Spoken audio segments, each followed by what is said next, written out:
As I find myself getting closer to discovering Christmas, I bump into others who are not interested in that discovery. For them, this season represents something different. It's painful, disappointing, discouraging, as if the bright lights, fancy drinks, and holiday music have become a trigger for them to be reminded of the worst parts of their life. And all of the festivities that seem so happy illuminate a clear divide between themselves and the rest of the world. Yet I can't help but wonder, in my effort to discover Christmas, if the things they are seeing are not actually Christmas at all. What if Christmas was more than illuminating devastation, but actually bringing restoration? I know a feast can't do that, nor a movie, a cookie, or a gift. No, that requires something more real and powerful. It requires more than this season, but the reason behind it. I need to find it. It will help people. I need to discover Christmas. We're in our sort of second last session of Discover Christmas. Tomorrow we're going to wrap this thing up and we're going to really discover Christmas tomorrow. But we've been walking through the story of Mary. And Mary had front row seats to the very first Christmas, the very first moment that Jesus was born. Mary was there. In fact, she was there with Jesus from 9 months previous to the first Christmas. Because Mary has this incredible story where an angel talks to her and says, Mary, you're going to have a baby. And we said in the first week that she went from reservation to anticipation. Or she wasn't really sure about this. She wasn't so sure. She was happy about that. But then the angel talked, said, okay, well, I guess I'm the Lord's servant. And so she started anticipating and getting ready for what was about to happen in her life. But then we said in the second week that anticipation turned to celebration because she left and she went to Elizabeth's house and remember the prophetic pregnant woman? Come on. She starts being prophetic over Mary and this celebration bursts out. Mary's singing for joy about what's going on with her and with this baby and with the first Christmas, and she's ready to discover Christmas and she's celebrating. She stays with Elizabeth for 3 months until Elizabeth has her baby, and then Mary heads back. And last week, Pastor Allen was here. Anyone hear Pastor Allen preach? Come on. I actually watched the first one live from where I was. But he talked about the idea that Mary was going back and maybe relationships were going to be damaged here.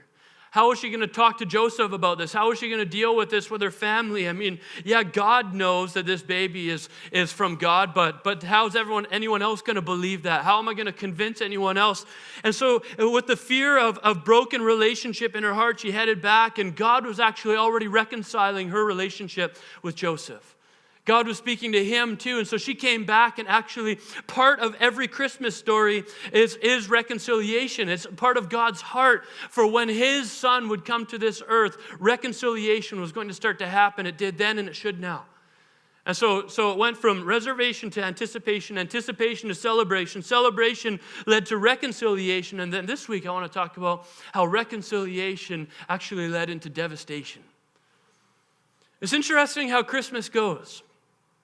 That anytime we talk about Christmas and we try to celebrate all the things, and isn't it amazing what's going on, and isn't it amazing that Jesus came to this earth and we get to be happy, and some of your happiness it has to do with feasts and food and making snacks and making decorations and doing all those great things with your family and doing all that. Some of you, that's your story at Christmas time. But for many people, and I hear it regularly as a pastor, for many people, when a time like Christmas shows up, it's actually a time where they're a little bit more devastated, where they're remembering who's not around the feast table, remembering who's not making cookies with them, even though they made them every year, remembering the relationships that are kind of broken, or the people that they've lost, or the money that they don't have anymore, or the kids that are not living the way they wish they were living anymore. And all of that stuff comes to the front when you see all of these happy families doing all of this happy stuff at Christmas time. You can start to recognize that your life doesn't look a lot like theirs. Christmas sometimes has a way of illuminating the devastation within your life. I have some friends right now who are walking through a pretty crazy process. In fact, probably many of you have seen them on the news or seen their story covered or seen someone share it on Facebook. Their names are Clark and Kim, and their little guy, Ao. And Clark's actually spoken here at this church before. But Clark and Kim, several months ago actually, they went to adopt a child. And they had been working on the process, doing the paperwork, doing all this stuff for the adoption for several years leading up to this. And they went to adopt the child. They did all of the things. They got all of the paperwork done, all of it through. And the government said, actually, no, we're not going to let you come back just yet. And so Clark and Kim pastor a church together in Abbotsford called Abbotsford Pentecostal Assembly. And so they were there together ready to adopt their child and bring him back in a couple weeks. And a couple weeks turned into a couple months. And so Clark had to come back home and take on some of the stuff at the church that needed to be taken on. And Kim stayed there. However, Kim struggles with MS. And so while she's there in a foreign country with her brand new baby, trying to get used to living with this brand new child, she has a flare up with her MS. Clark's back home trying to pastor a church. His wife all of a sudden is in the hospital while their brand new son is being taken care of by their brand new friends in Africa.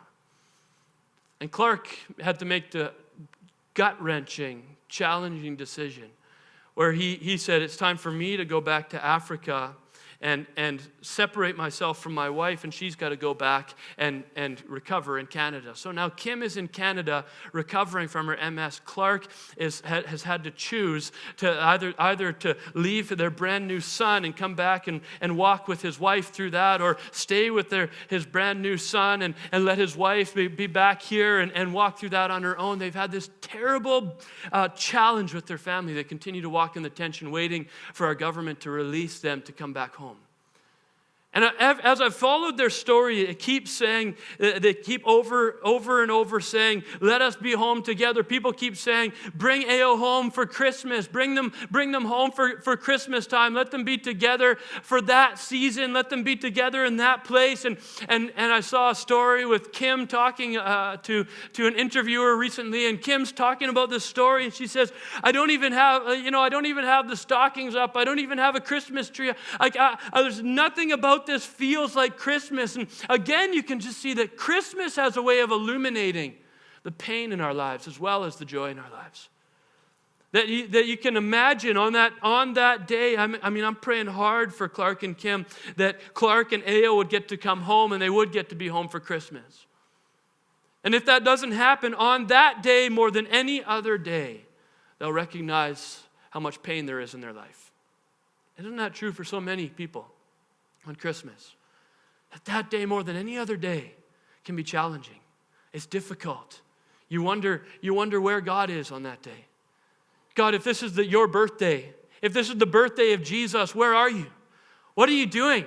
When are you going to break through for me? When are you going to change my devastation? When are you going to deal with my challenges? When are you going to deal with my difficulties? How am I supposed to see you in this time? How am I supposed to recognize you in this time? When are you going to move for me? When are you going to do something for me? When are you going to accomplish what needs to be accomplished? When are you going to heal this thing that I'm facing? When are you going to bring back the relationship that's broken? When are you going to restore me back to health? When are you going to deal with the pain from my loss? When are you going to help me, God? And Christmas, we can often say, God, when are you going to deal with this thing? When are you going to deal with the situation I'm facing? But discovering Christmas is not always just about God dealing with our devastation, but sometimes dwelling in our devastation. Not just him sorting it all out, but sometimes just him coming and being there with us. In fact, the name that the angel gave to Mary for what Jesus would be called, he said, this is Emmanuel, God with us. He didn't say this is Emmanuel, God who fights all your battles and makes everything feel perfect for you and then you're good with us. He says he's just going to be God with you. Yeah, but I'm dealing with stuff. Yeah, he'll be with you. But I'm facing things. He'll be with you. But my relationships aren't perfect. He'll be with you in them. Was he ever going to restore it? Yeah, some of those might get restored. Some of that healing might come, and some of that may take place down the road. But in the meantime, he's with you. God recognized that the greatest thing that he could give us on Christmas time is not a solution to all of our problems, but his presence while we deal with them. That we could all of a sudden have him with us And isn't it good to know that we're not the only ones who struggle with devastation at Christmas time? The very first Christmas had devastation. Mary had devastation in the very first Christmas, the very first time that she was about to experience the birth of Jesus. It was in terrible situation. We often think of that moment and go, oh, isn't it so cute? A nice little manger and Jesus in the cute little food trough. Oh, that's so nice. And so it feels kind of nice to us from our nice, warm, cozy church looking at some rickety old manger. But Jesus was born in a manger in a barn, the Son of God. And we say, wow, the Son of God is great and he can do that. But imagine the mom. The mom thinking, I can't do anything better for my kid.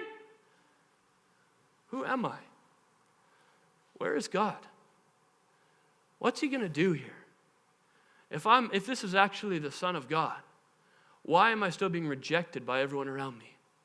Why am I still facing all of this? The story of Christmas is not of all of Mary's problems finding a solution, but it's about Emmanuel, God coming with her in her challenges. That's great news. That's great news for us. Doesn't sound like North American great news sometimes because we think great news means that everything is perfect in our lives. That's a lie. Everything can't be perfect in your life. This world is challenging sometimes. There's difficult things sometimes. In fact, I'm really glad that the first Christmas story wasn't about perfection. It wasn't like Mary got all dolled up and she just walked in and poof, out came a baby and she was in the nicest room and had the nicest view and everything was good and Jesus never cried. I'm sure glad that that's not what the first Christmas is about, because then all of us would be like, well, our Christmas is terrible. But we look at this one. We look at Mary's story. We look at the birth of the Son of God and we say, maybe my life is not as crazy as I thought. Maybe things are actually okay for me then too. Let's look at her story. Luke 2, 1-7 says, in those days, Caesar Augustus issued a decree that a census should be taken of the entire Roman world. This was the first census that took place while Quirinius was the governor of Syria, and everyone went to their own town to register. I think it's important that Luke writes that. Luke's a doctor, and he doesn't like leaving out details, the author of this book. And he says this is the first census of this kind. This is the first time that this was done. The reason he's saying that is he's saying this is not normal practice. This isn't something that Rome always did, but Rome was doing this for the first time in this place. And the reason he's saying that is because there's prophecies predating this 600 years that said the child that is the Son of God will be born in Bethlehem. And how was God going to get Mary and Joseph to Bethlehem? God was going to use the Roman governor. God was going to use the most powerful person in the land. And he was going to tell him to send Mary and Joseph to Bethlehem. And so Luke reminds us right away that though Mary's about to be in a challenging time, it was not because of Rome, but because of God. And God was going to say, you have to go back there to answer all the prophecies. And by the way, Rome doesn't rule here, I do. That's the Christmas story. God rules. Rome drools. So Joseph also went up from the town of Nazareth to Galilee to Judea, to Bethlehem, the town of David, because he belonged to the house and line of David. He went there to register with Mary, who was pledged to be married to him and was expecting a child. And so Joseph, basically everyone just has to go back to their hometown so Rome can make sure that while they're taking advantage of these poor Jewish people and taxing them way too high, they just want to make sure that they're getting everyone that they're taking advantage of. They want to make sure that everyone that they are keeping under oppression is covered, that no one's getting a free pass. And so they get everyone back home. So Joseph and Mary are heading back to Mary's in-laws' house. They're heading back to the town that Joseph grew up in. Joseph has moved away. He's working somewhere. He's found this woman, and now he's pledged to be married to her. She is now carrying the child of God. I don't know how things have started working out with her family. We don't hear. Do her parents or her siblings or her friends, do they start to accept it? Like, okay, yeah, it's kind of weird, but probably is the Son of God, and you marry, no problem. Or I don't know if they're walking in rejection regularly at this point, but this is, as far as we know, the first time that they're going to make the 120 to 140 kilometer trek back to Joseph's family. Mary's going to meet her in-laws. She's going to meet she's going for the hometown date. She's going with Joseph back to the place where he grew up, and it's at 9 months pregnant that they're going to do it. Imagine that moment. You're getting ready. Maybe she's had 6 months since she was at Elizabeth's house, and maybe they're getting the nursery ready. Can't wait for this baby. What's it going to be like? The Son of God is coming here. And even with, if it wasn't the Son of God, even without, she'd be excited, that first baby, that first moment. Oh, I can't wait. What's he going to look like? What will his eyes look like? How will he behave? What will he sound like? What will he smell like? I can't wait to meet him. All of that stuff's going on. And then all of a sudden, Rome says, you have to go back to Bethlehem. 9 months pregnant. I don't know if you've ever been around someone who's 9 months pregnant, or you've ever been someone who's 9 months pregnant, but sometimes just like walking up the stairs is a challenge. Sometimes laying down is a challenge. I remember that with Kendall, as we've had 3 kids now, and just like, I just got to roll over, and like sometimes I'm like pulling her arm, like, come on over here, you can make it. Every single thing is challenging. And Mary's like, okay, good, get on a camel, ride like 4 days across the sweltering heat, and potentially with all sorts of people trying to loot us, and then what? Go have a baby in a city that I don't know, with people that I don't know, and families that I don't know, and God, where are you? I thought this was your son, God. You're not going to take care of your son better? You're not going to take care of his mom better? You're going to make me at 9 months pregnant travel all the way across all of this land and go to some foreign place to us, and that's where this is all going to go down? Why aren't you taking care of us? Why don't you do something over to help us? Why don't you tell Rome what they're going to do? Little did Mary know that he was telling Rome what to do, and this was actually answering all the prophecies that were supposed to come, that he was supposed to come from Nazareth and from Bethlehem. He was supposed to come from both of those places, and he has now in this moment. But Mary can't see that. So away they go. While they were there, the time came for the baby to be born, and she gave birth to her firstborn son. She wrapped him in cloths and placed him in a manger. That sounds normal to us now, but I just want you to capture that for a moment. Who of you would be happy to place your child in a manger? I've worked on a farm. I've seen mangers. Mangers are not usually clean places. They're not usually nice and tidy.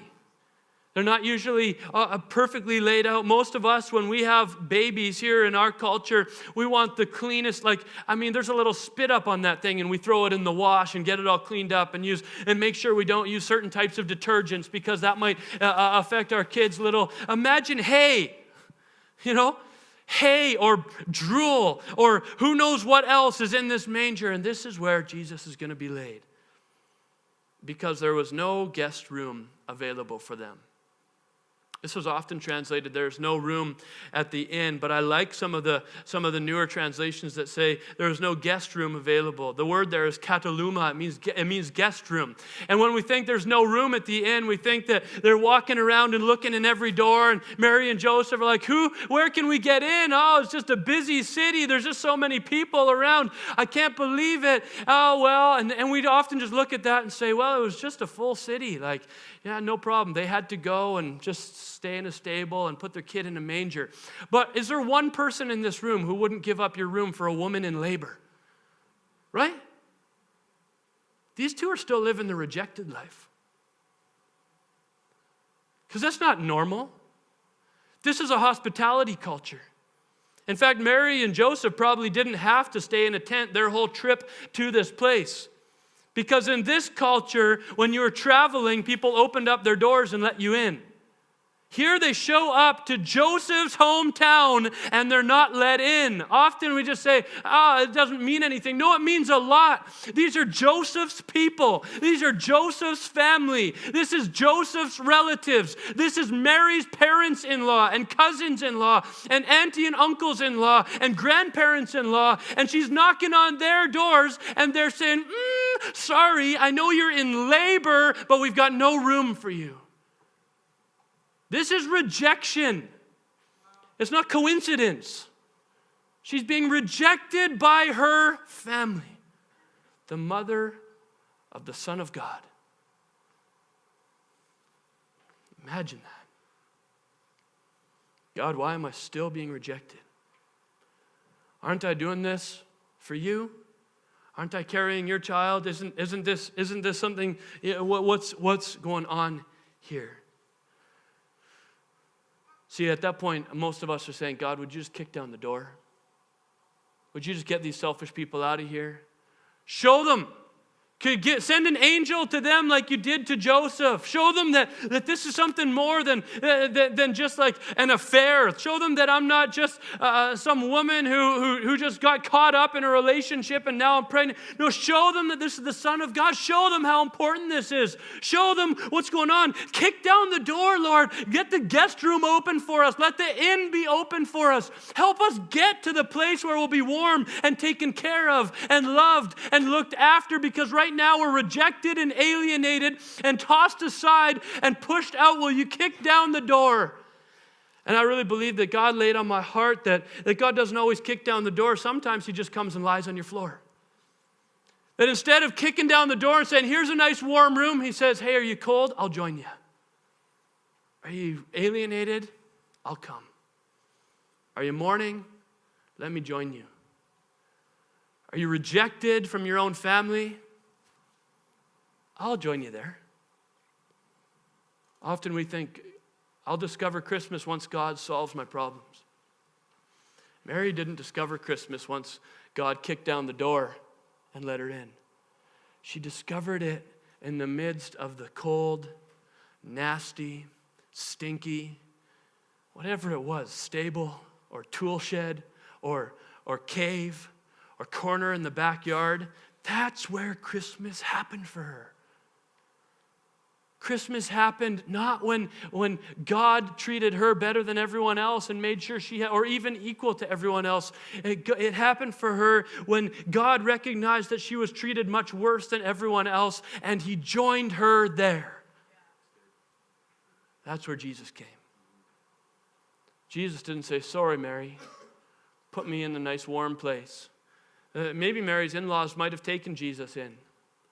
But God's saying, no, my son is going to be with the alienated, with the rejected, with the broken, with the cast aside. Some of us maybe are the people in the inns. Maybe some of us are the people with the guest hosts. Maybe some of us are the people with the opportunity to open the door, and we're looking at people and saying, you don't quite fit. No, I don't really want you. I'm not sure about that. I'm not sure if you, have you done some bad things? I'm not so sure. Who knows if it's not the mother of Jesus knocking on the door? Who knows if it's not an angel knocking on the door? And God doesn't go, well, Mary, you go into the tool shed. You go and live in the stable. You go and live in that barn, and I'm going to go in here. God says, Mary, if you're rejected, I'll be rejected with you. If you're pushed aside, I'm coming. I'm going to join you. That's Christmas. That's Christmas. That's good news for those of you who feel like you're walking through some devastation in your life. You're walking through some challenge in your life. Jesus doesn't say, shoot. Well, let's see if we can get in here. He just says, well, I'll come sleep with you. I'll come be in there with you. You can have my presence because I'm Emmanuel, God with you. I'll stand beside you. The same picture happens generations later. Well, not generations later, more like 30 years later. where the disciples, the followers of Jesus, are afraid on a boat because the storms are crashing, and all they want Jesus to do is calm the seas, and they look back and Jesus is sleeping. Jesus shows them afterwards that he could have calmed the seas. In fact, he does, but he's not there to calm the seas. He's sometimes not here to calm your seas or my seas. He's sometimes not here to crack open the inn door. He's sometimes not here to help other people accept you when they reject you. Sometimes he's just here to stand with you in those those rolling seas. He's just here to stand with you in your rejection, just here to stand with you in your brokenness, stand with you in your devastation. Sometimes he's not here to deal with your devastation, but to dwell in your devastation. He wants to join you there. Worship team, you can come on up and join me. Luke 2, 16 to 20. This is right after the angels. I love that the first people that the angels go and tell is the shepherds. If you know anything about this culture, the shepherds were the rejected ones. They're like, hey, rejected ones. There's this other rejected group of people in a tool shed. The baby's in a manger. You should go see, because it's the Son of God. And the shepherds are going to go. So they hurried off and found Mary and Joseph and the baby who was lying in a manger. When they had seen him, they spread the word concerning what had been told them about the child. And all who heard it were amazed at what the shepherds said to them. Here's where Mary discovers Christmas. But Mary treasured up all these things and pondered them in her heart. The shepherds returned, glorifying and praising God for all the things they had heard and seen, which were just as they had been told. Mary finds treasure in the tool shed. Where have you decided that treasure is only going to be found at Christmas time? What situation have you decided has to be resolved before you're going to willingly see God as good? What reality have you said, God, until you change this, I will not see you. I will not discover you. I will not choose Christmas. I will not choose you in this season. God is saying to you, I'm not planning sometimes to change all of your circumstances. I'm planning on sitting with you while you go through them. Say, no, that's not for me. If it was for the mother of the Son of God, it's for you. Shouldn't he have done something better for Mary, if anyone? Shouldn't he have given her a better room, if anyone? Shouldn't he have treated her nicer, if anyone? But he said, Mary, you're going to sleep in the stables with the animals, rejected by your own husband's people. But I'll be there. And that's enough. The question is, would you rather be in your nice warm bed in the guest house, accepted by your in-laws, without God, or in the stable with them? Sometimes that's the choice. Sometimes that's our reality.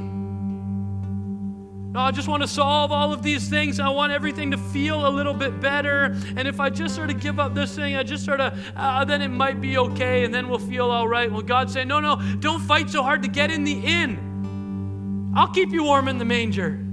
I'll keep you warm in the barn. My presence will be with you there. I'll look after you in that place. You're rejected by people? Yeah, but I'm going to be there. I'm rejected by people too. The story of Jesus 33 years after this very moment, Jesus is going to be rejected by all people, and it was the best thing that's ever happened to our world. Yeah, but rejection is bad. That's not Christmas. Yeah, but devastation is bad. That's not Christmas. Yeah, well, hard times are bad. That's not Christmas. We think perfect tree, perfect snacks, perfect food, perfect family. Everything's good. Mary shows us messed up everything. Complete tragedy, wacko family. Complete terrible rooming situation. How was the food? Awful. Maybe it was hay. I don't know what they were eating. And she's finding treasure. Because there in the rejected place, the other rejects are showing up.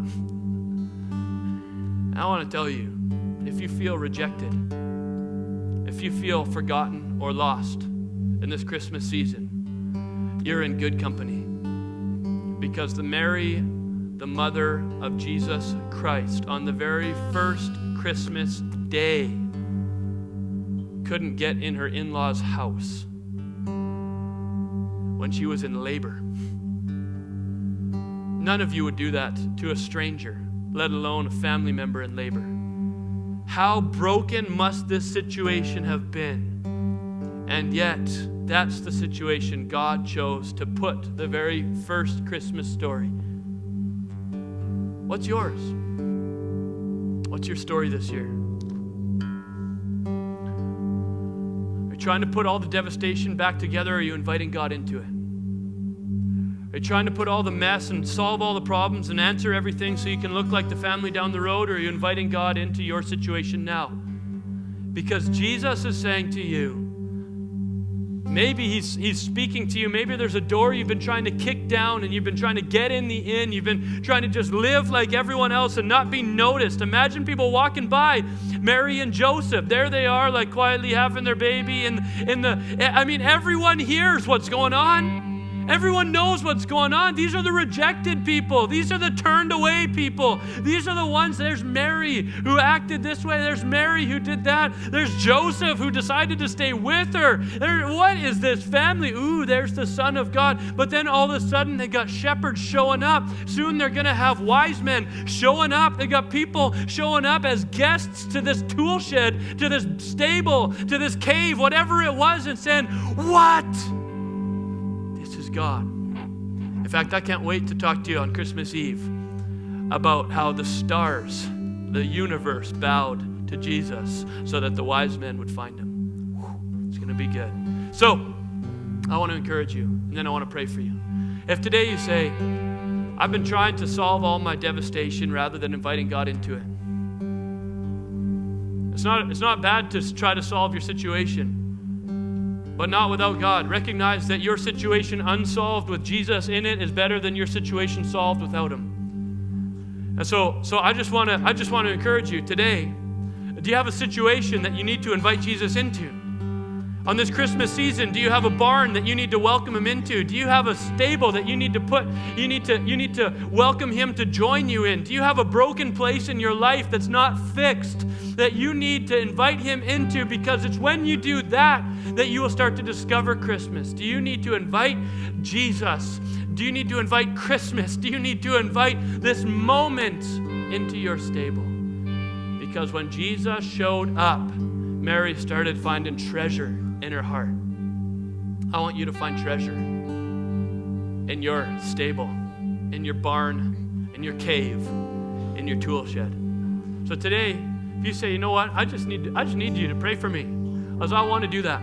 I want to welcome Jesus into my stable. Why don't you just go ahead and raise your hand so I can pray for you? Is there anyone in here? Yeah, God bless you. God bless you. Yeah, God bless you. God bless you. God bless you. God bless you. Anyone upstairs? Yeah, God bless you and God bless you. Come on. Lord, come on into my barn. Come on into my barn. Lord, we just welcome you. You've seen these hands, these people saying, I got a barn. My barn is brokenness. My barn is broken finances. My barn is broken marriage. My barn is tragedy that I'm still walking through. My barn is the relationships that are shattered in my life. The stable that I'm living in is the feeling of rejection or betrayal from who I was closest with. And Lord, you see these hands today. God, I pray that instead of trying to kick down the door to the inn, these people would be discovering something new in you. They would be discovering that Jesus Christ can enter into their barn, into their cold situation, into their nasty situation, and right there he'll lie on the floor rather than kicking down the door. Jesus, thank you that you join us. Thank you that you're Emmanuel. You are God with us. Help us to see you. In Jesus' name we pray, and anyone who believes it says, amen. Amen. Well, God bless you all. Tomorrow is Christmas Eve, 3:30 or 5:30. Come to the side doors and join us. We've got a service following at 4 and 6. It's going to be amazing. Bring someone with you. It's going to be a fun time. We love you. Have a great day. Go invite Jesus into your barn.